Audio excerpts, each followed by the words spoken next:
So the difference between, what I would say is, capitalism, Adam Smith's capitalism has managed to give us 60% divorce rates. And Karl Marx's communism has given us a 60% slave population with state control. So which is exactly why, and you know why this has happened, is because both of them forgot to mention the word family in their economic theories. Now, a kid can tell you that every economic decision is a family decision. It has the first impact, the ripple effect of any economic decision is going to come to the family members. So what I say capitalism and communism is actually exporting the sacrifices among the family members outside of the family, which is why it becomes brutal to anyone who comes to be the victim of both these theories. Because that family member is stepping out. That's why capitalism and communism are becoming very weak. Whoever comes to be the, when we talk about social welfare, we have this Dharmic concept of what we call atithi, right? Atithi is someone, who can enter your house without giving you a tithi. He's not going to give you a date and time. His stomach is empty. You are going to give him food. So such a country, such a society, a Dharmic society where there is a Dharmic cap on your behavior, you do not require a socialist welfare from the state, where the community is so, empowered in a fashion, right? Similarly, you see our festivals. Now, Dhanteras is the only festival. This is the only civilization in the world which celebrates ethical profits as a community festival. So when we use those words, Shubh Labh, on the day of Dhanteras, what we mean is that only ethical profits are allowed to enter my home. Similarly, if you look at the accounting books where we write Shri Sawa on the top, Shri Sawa means that I will take only 25% of cost as profit. I will not take more money than this from anyone. So this is a kind of a top-down control of Dharma on profits, on exploitation of the society. So this is the kind of, a Sanatan economics model that we need to bring about. The modern extreme capitalism can be curved in this fashion. Whereas in the West, you see that, they will inject you with enzymes just to make profits. So it is like a guinea pig society. So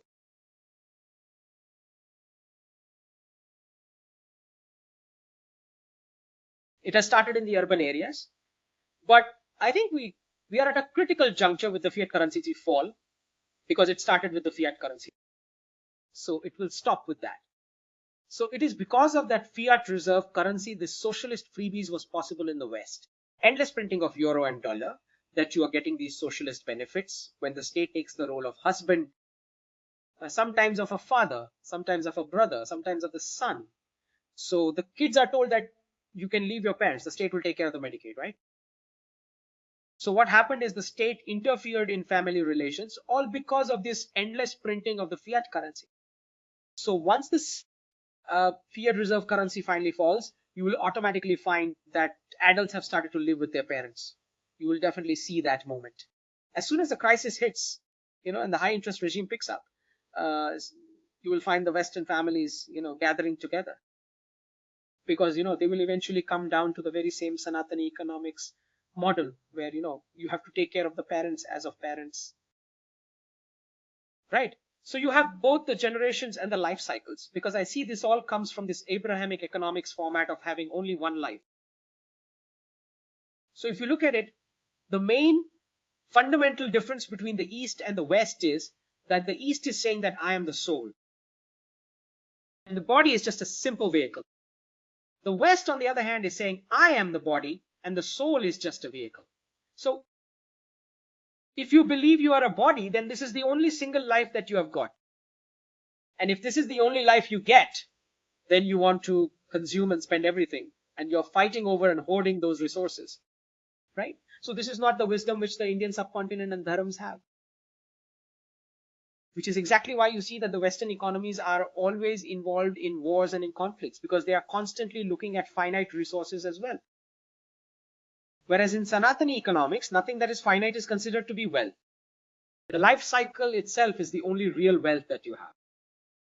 Right. So that is precisely why you don't see the concept of savings in the West.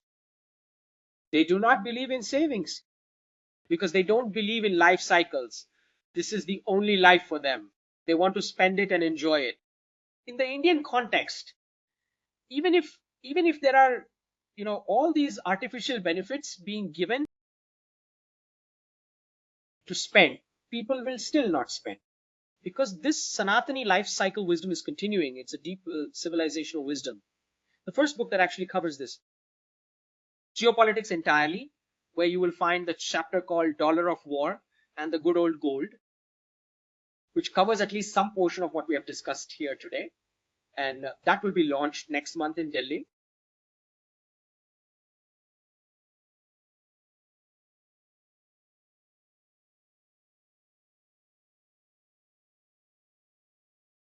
The fundamental difference that we have to understand is why the US and the Chinese and the Russian and all of these other economies are being destroyed. It's because they believe in only one life.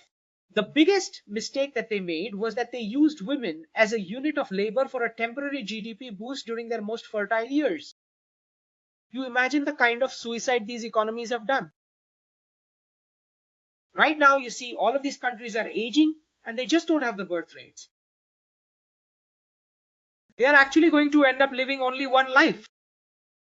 They took it quite literally from their Abrahamic values. So they used women as a unit of labor for the temporary shoring up of their GDP, and now they are aging, and now they are left wondering. They have imported radicals all the way from the Middle East to fill in the gap of the manpower supply because their own birth rates are completely gone. Can you even imagine the chaos they are in, all because of this Abrahamic value of just one life? And which is why the Sanatan economics model has to come up, where we really have to make people understand that women simply cannot be used as just a unit of labor for temporary GDP.